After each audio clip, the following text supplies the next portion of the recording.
विश्वेश्वर संहिता 11वां अध्याय। शिवलिंग की स्थापना, उसके लक्षण और पूजन की विधि का वर्णन अथवा शिव पद की प्राप्ति कराने वाले सत्कर्मों का विवेचन। ऋषिगण बोले, हे सूत जी, शिवलिंग की स्थापना कैसे करनी चाहिए, उनके लक्षण क्या है तथा उसकी पूजा कैसे करनी चाहिए, किस देश किस काल में करनी चाहिए, किस द्रव्य के द्वारा उसका निर्माण होना चाहिए। सूत जी बोले, हे महर्षियों, मैं आप लोगों के लिए इस विषय में वर्णन करता हूँ, ध्यान देकर समझिए। अनुकूल एवं शुभ समय किसी पवित्र तीर्थ अथवा नदी के आदि तट पर अपने रुचि के अनुसार ऐसी जगह शिवलिंग की स्थापना करनी चाहिए जहाँ नित्य पूजन हो सके। पार्थिव द्रव्य से, जलमय द्रव्य से, द्वारा धातुमय पदार्थ से अपनी रुचि के अनुसार कल्पोक्त लक्षणों से युक्त शिवलिंग का निर्माण करके उसकी पूजा करने से उपासना को उस पूजन का पूरा फल प्राप्त होता है। संपूर्ण शुभ लक्षणों से युक्त शिवलिंग तत्काल पूजा का फल देने वाला होता है, तुरंत पूजा का फल मिलता है। यदि चल प्रतिष्ठा करनी हो तो उसके लिए छोटा सा शिवलिंग, और अति अचल प्रतिष्ठा करनी हो तो स्थूल शिवलिंग श्रेष्ठ माना जाता है। उत्तम लक्षणों से युक्त पीठ सहित शिवलिंग की स्थापना करनी चाहिए। शिवलिंग का पीठ मंडलाकार, गोल, चकोर, त्रिकोण एवं खटवांग के आकार का, ऊपर गोल, आगे लंबा होना चाहिए। ऐसा लिंग पीठ महान फल देने वाला होता है। पहले मिट्टी, प्रस्तर आदि अथवा लोहे आदि से शिवलिंग का निर्माण करना चाहिए। मतलब मिट्टी से ही भी बना सकते हैं, लोहे के भी बना सकते हैं। जिस द्रव्य से शिवलिंग का निर्माण हो उसी से उसका पीठ भी बनना चाहिए। मतलब जैसे शिवलिंग बनता है कोई भी द्रव्य से बनवा सकते हैं। यही स्थावर अचल प्रतिष्ठा वाले शिवलिंग की विशेष बात है। चल प्रतिष्ठा वाले शिवलिंग में भी लिंग और पीठ का एक ही उत्पादन होना चाहिए, किंतु बाण लिंग के लिए नियम नहीं है। लिंग की लंबाई निर्माणकर्ता के 12 अंगुल के बराबर होना चाहिए, 12 अंगुल से बड़ा नहीं होना चाहिए। ऐसा ही शिवलिंग का उत्तम कहा गया है। इससे कम लंबाई हो तो फल में कमी आ जाती है। कम से कम 12 अंगुल लंबा होना चाहिए, उसी को शिवलिंग के पूजा करना चाहिए।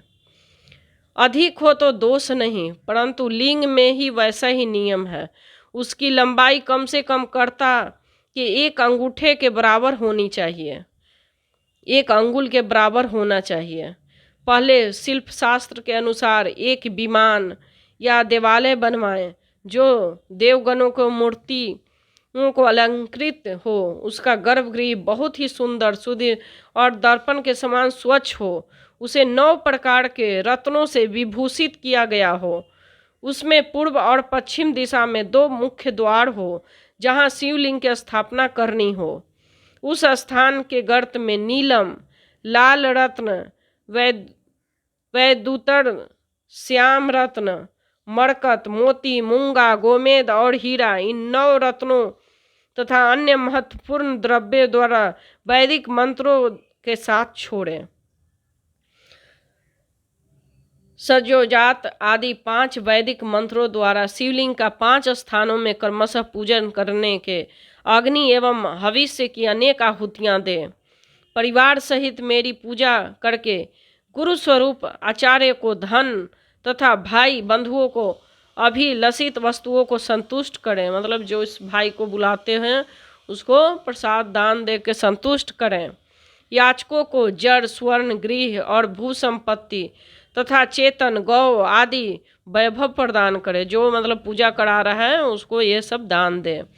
अस्थावर जंगम सभी जीवों को यत्नपूर्वक संतुष्ट करके एक गड्ढे में स्वर्ण तथा 9 प्रकार के रत्न भरकर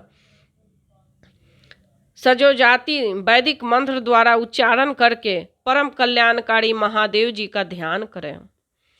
तत्पश्चात नाद घोष युक्त महामंत्र ओमकार उच्चारण करके उस गड्ढे में शिवलिंग की स्थापना करके उसे पीठ से संयुक्त करें। इस प्रकार पीठ युक्त लिंग स्थापना करके उसे नित्य लेप दीर्घकाल टिक करने वाले मसाले से जोड़कर स्थित करें। इसी प्रकार वहाँ पंचाक्षर मंत्र से परम सुंदर वेर मूर्ति की स्थापना करनी चाहिए।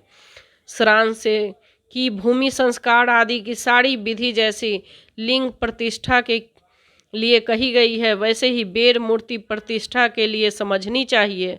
अंतर इतना है कि लिंग प्रतिष्ठा के लिए प्रणव मंत्र का उच्चारण का विधान है। प्रणव मंत्र मतलब ओम का उच्चारण, परंतु बेर की प्रतिष्ठा पंचाक्षर मंत्र से करनी चाहिए। जहाँ लिंग की प्रतिष्ठा हुई है वहाँ से उत्सव के लिए बाहर सवारी निकालें आदि से नियमित बेर मूर्ति को रखना आवश्यक है। बेर को बाहर से भी लिया जा सकता है, उस गुरुजनों से ग्रहण करें। बारह बेर वहीं लेने योग्य हैं जो साधु पुरुषों द्वारा पूजित हो। इस प्रकार लिंग में और बेर में भी कई महादेव जी के पूजा शिव पद प्राप्त करने वाले होते हैं। मतलब बेर चढ़ाना चाहिए शिवलिंग पे तो शिव पद प्राप्त होता है। स्थावर और जंगम के भेद से लिंग भी दो प्रकार को कहा गया है। वृक्ष लता आदि को स्वयंवर लिंग कहा गया है, स्थावर लिंग कहा गया है। कृमि कीट आदि को जंगम लिंग, सींचने आदि द्वारा स्थावर लिंग की सेवा करनी चाहिए। जंगम लिंग को आहार एवं जल आदि देकर तृप्त करना उचित है। उन स्थावर जंगम जीवों को सुख पहुँचाने से अनुरुक्त होना भगवान शिव की पूजन है, ऐसा विद्वान पुरुष मानते हैं। इस प्रकार चराचर जीवों ही भगवान शंकर के प्रतीक मानकर उनका पूजन करना चाहिए। सभी पीठ प्रकृति जगदम्बा के स्वरूप हैं। पीठ मतलब शिवलिंग के जो नीचे है वो जगदम्बा का स्वरूप है और समस्त शिवलिंग चैतन्य स्वरूप हैं। जैसे साक्षात भगवान शंकर देवी पार्वती के गोद में बिठाकर विराजते हैं, उसी प्रकार यह शिवलिंग सदा पीठ के साथ ही विराजमान होता है। इस तरह महालिंग की स्थापना करके विविध उपचार द्वारा उनका पूजन करें।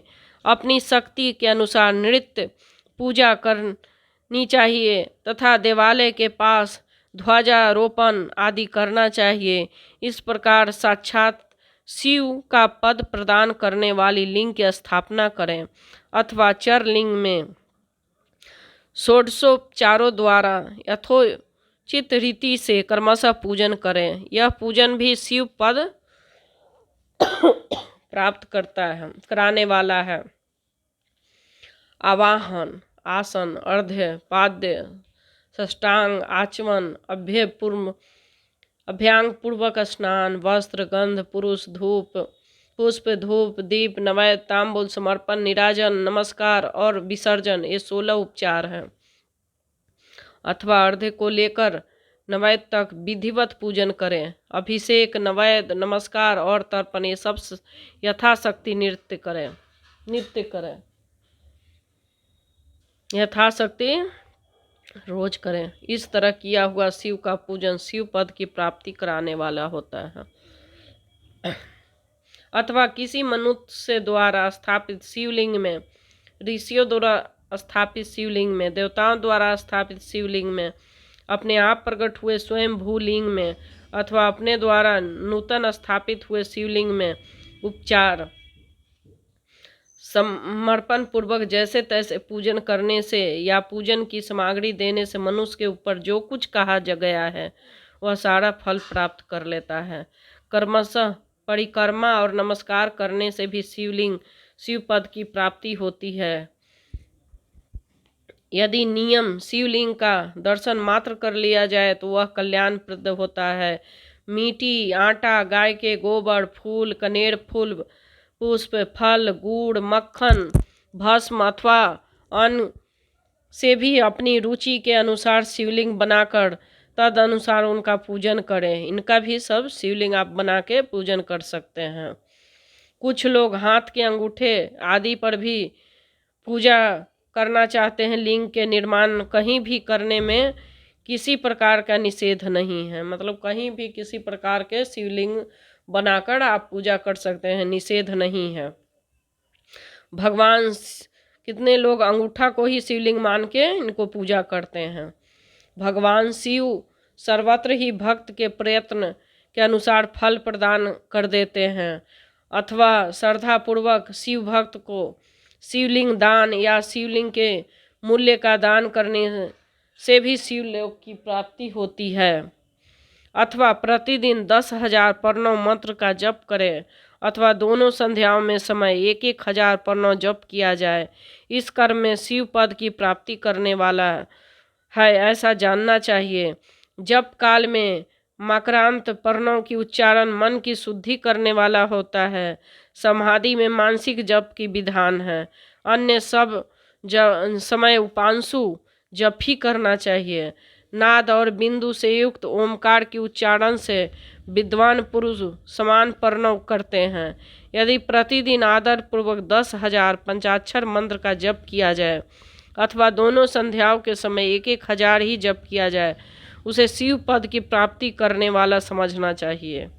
मतलब रोज कोई ओम नमः शिवाय का जप करे 1,000 सुबह 1,000 शाम, तो शिव पद को प्राप्त कर लेता है। या दिन भर में 10,000 जप करे। ब्राह्मणों के लिए आदि में पर्ण युक्त पंचाक्षर मंत्र अच्छा बताया गया है। ब्राह्मणों के लिए फल की प्राप्ति के लिए दीक्षा पूर्वक गुरु से मंत्र ग्रहण करना चाहिए। कलश में किया हुआ स्नान, मंत्र की दीक्षा, मातृकाओं का न्यास, सत्य से पवित्र अंतःकरण वाले ब्राह्मण तथा ज्ञानी गुरु, उन सबको उत्तम माना गया है।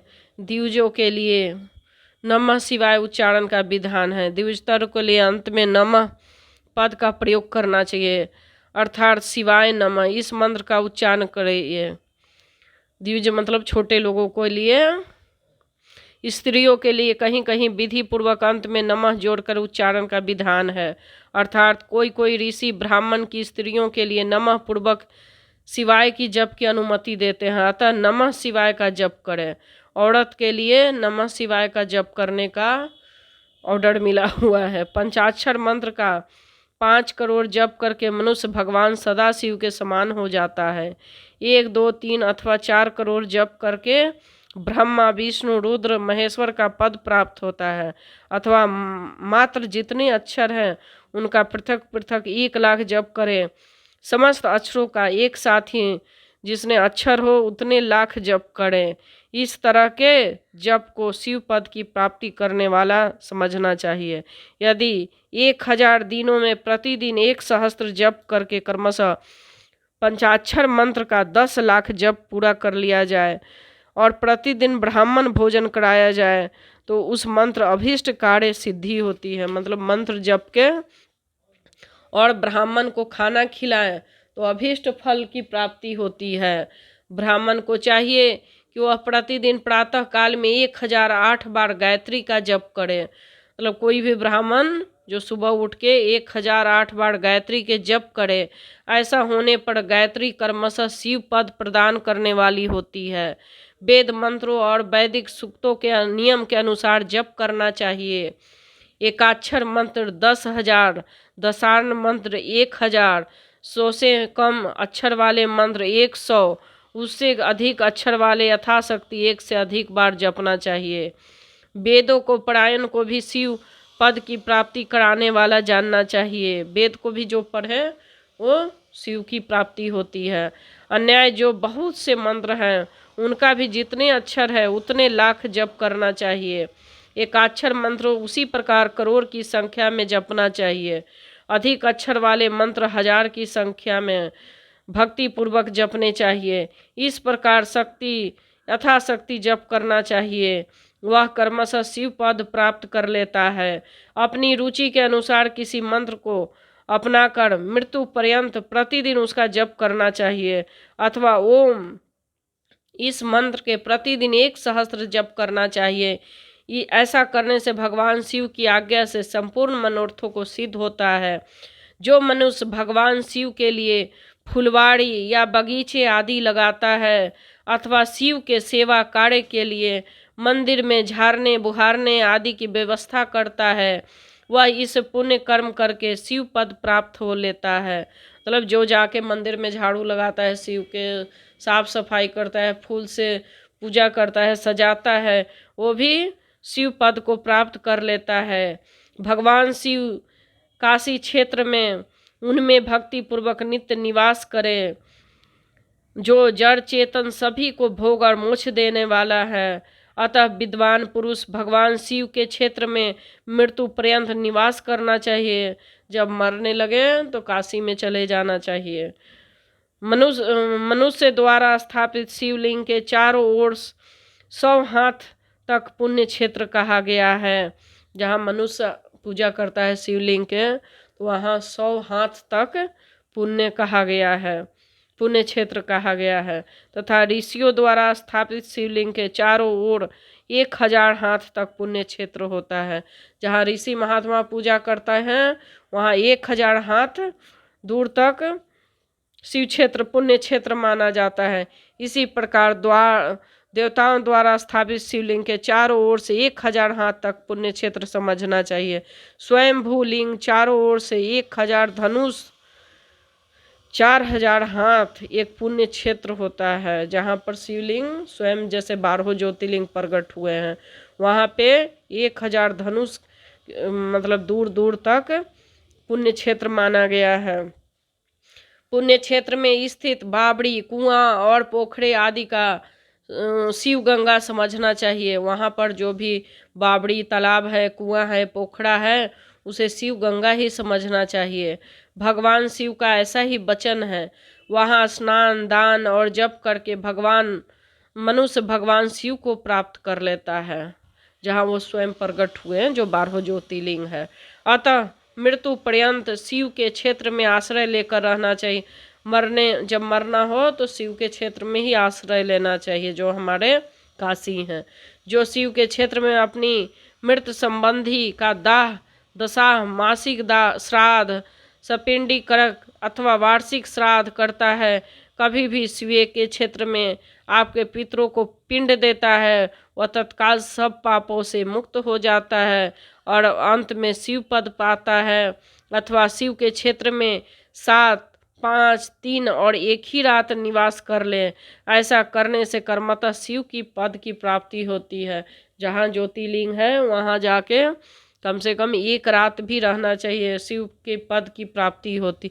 लेकिन भाव से, ऐसा नहीं कि हमें अभिमान से हर चीज़ झुक के लेना है, तो भाव से ही लेना है, झुकना है। लोक में अपने अपने वर्ण के अनुरूप सदाचार का पालन करने से मनुष्य शिव पद को प्राप्त कर लेता है। वर्णानुकूल आचरण अथवा भक्ति भाव से वह अपने सत्कर्म का अतिशय फल पाता है। कामना पूर्वक किसी हुए अपने कर्म से अभीष्ट फल को शीघ्र ही पा लेता है। निष्काम भाव से किया हुआ सारा कर्म साक्षात शिव पद की प्राप्ति कराने वाला होता है। दिन में 3 विभाग होते हैं, प्रातः, मध्या और सांझ काल। इन तीनों कर्मशः एक एक प्रकार के कर्म संपादन किया है। प्रातः काल में शास्त्र विहित नित्य कर्म अनुष्ठान समय जानना चाहिए। मध्य काल में सकाम कर्म के लिए उपयोगी है अथवा सांझ काल में शांति कर्म के लिए उपयुक्त है, ऐसा जानना चाहिए। इसी प्रकार रात्रि भी के समय विभाजन किया गया है। रात के 4 पहर है, जो बीच में 2 पहर हैं, उन्हें निशीथ काल कहा जाता है। विशेषतः यह काल में हुई भगवान शिव की पूजा अभीष्ट फल देने वाली होती है। ऐसा जानकर कर्म करने वाला मनुष्य यथोक्त फल का भागी होता है। विशेषतः कलयुग में कर्म से ही फल की सिद्धि होती है। अपने अपने अधिकार के अनुसार ऊपर कहे गए किसी भी कर्म द्वारा शिवाराधन करने वाले पुरुष यदि सदाचारी और पाप से डरता है तो उन कर्मों को पूरा फल अवश्य प्राप्त कर लेता है। ऋषिगण बोले, हे सूत जी, अब आप हमें पुण्य क्षेत्र बताइए जिनका आश्रय लेकर सभी स्त्री पुरुष शिव पद प्राप्त कर ले। हे सूत जी, हे योगी वरों में श्रेष्ठ शिव क्षेत्रों तथा सौभाग्य में शिव विषयक शास्त्रों की वर्णन कीजिए। सूत जी बोले, हे ऋषियों, सभी क्षेत्र और आगमों का वर्णन श्रद्धा पूर्वक सुनिए। 11 अध्याय विश्वेश्वर संहिता समाप्त। जय भोलेनाथ।